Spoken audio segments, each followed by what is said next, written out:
Nama budaya Kalanawita. Jadi, pada kesempatan kali ini, aku akan memaparkan beberapa materi. Materi yang pertama mengenai kelahiran Pangeran Siddhartha, yang kedua, masa kecil dan juga masa remaja Pangeran Siddhartha. Yang ketiga, ketika beliau melihat 4 peristiwa. Nah, penasaran sama materinya apa? Tunggu dulu. Sebelum kita lanjut, kita kenalan dulu ya, karena kata pepatah, tak kenal maka tak sayang. Jadi perkenalkan, nama saya Natasha Hendripo. Saya dari Prodi Pendidikan Keagamaan Buddha semester 1. Di mana sih kuliahnya? Nah, aku sekolah tinggi di Sekolah Tinggi Agama Buddha Negeri Sriwijaya. Nah, materi yang akan aku jelaskan kali ini untuk melengkapi salah satu tugasku nih. Tugas dari mata kuliah apa ya? Tugas dari mata kuliah Riwayat Hidup Buddha Gautama. Siapa sih dosennya? Dosennya itu Pak Parjono, Magister Pendidikan Buddha. Itu dia perkenalan singkat dari aku. Sekarang kita lanjut ke materinya ya. Materi yang pertama, kelahiran Pangeran Siddhartha. Yang kedua, masa kecil dan remaja Pangeran Siddhartha. Yang ketiga, Pangeran Siddhartha melihat 4 peristiwa. Pada saat sedang tertidur, Ratu Mahamaya bermimpi seekor gajah putih membawa satu tangkai bunga datang kepadanya dan memutarinya ke arah kanan sebanyak 3 kali, kemudian masuk ke rahimnya dari sebelah kanan. Kemudian Raja Suddhodana menceritakan mimpi ratu kepada para Brahmana dan bertanya, apakah arti mimpi tersebut baik atau buruk? Katakan padaku pendapatmu. Para Brahmana menjawab dan memberikan pendapatnya. Raja besar, jangan cemas, ratu sekarang telah hamil. Janin di dalam rahimnya adalah laki-laki, bukan perempuan. Engkau akan memiliki seorang putra. Jika ia memutuskan untuk menjalani kehidupan kerajaan, ia akan menjadi raja dunia yang menguasai 4 benua. Namun jika ia meninggalkan kehidupan rumah tangga dan menjadi petapa, ia akan menjadi Buddha yang menghancurkan akar kekotoran batin di 3 alam. Tepat setelah 10 bulan ia mengandung, ia memohon kepada raja untuk mengunjungi sanak saudara kerajaannya di Dewadaha. Katanya, "Oh Raja besar, aku ingin mengunjungi sanak saudaraku di kota Dewadaha." Dan Raja Suddhodana pun memberikan persetujuannya untuk ratu. Kemudian ratu dipersiapkan untuk pergi dengan tanduk emas yang diangkat oleh 1000 prajurit istana dan dikawal oleh pengawal serta pelayan lainnya. Saat sampai di Taman Lumbini, ia berniat untuk istirahat. Namun pada saat ia ingin istirahat, ia merasakan ia akan melahirkan. Lalu setelah pangeran lahir, ia langsung berdiri dan melangkah sebanyak 7 langkah ke arah utara dan mengatakan, "Aku akan menjadi yang termulia.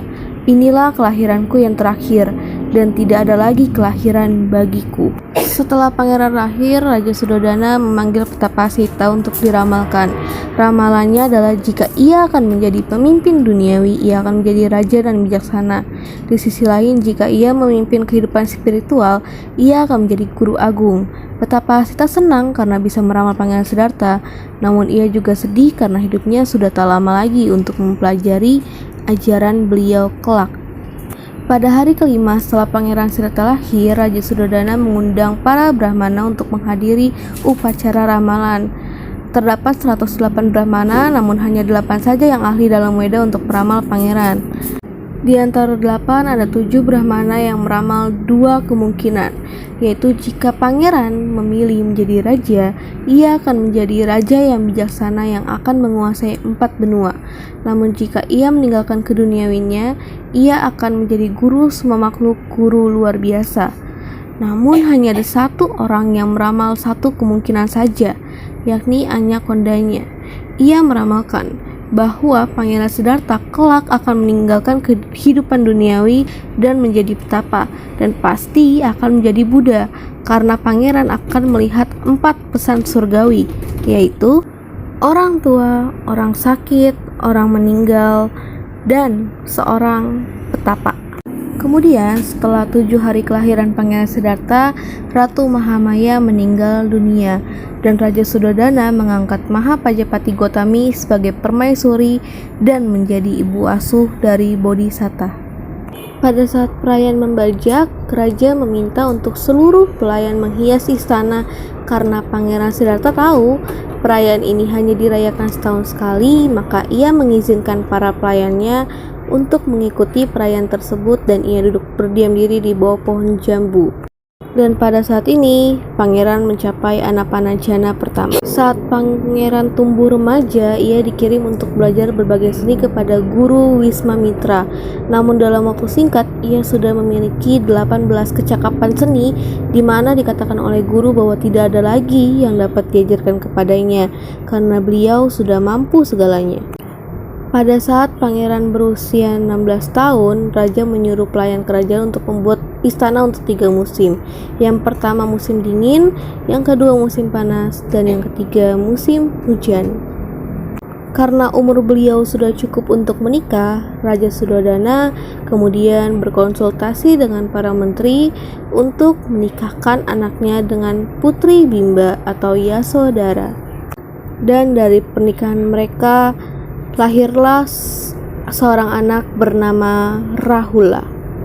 Kemudian pada usia Pangeran Siddhartha ke-29, ia meminta izin kepada ayahnya untuk keluar istana dengan tujuan melihat keadaan di luar lingkungan.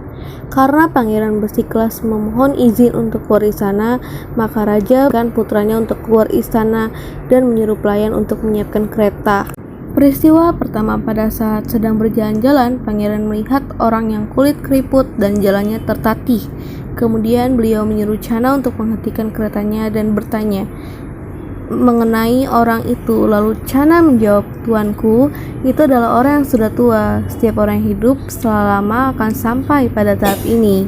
Lalu di hari berikutnya pangeran keluar lagi dan melihat orang yang sedang duduk dan berguncang. Kemudian menyuruh Channa menghentikan keretanya.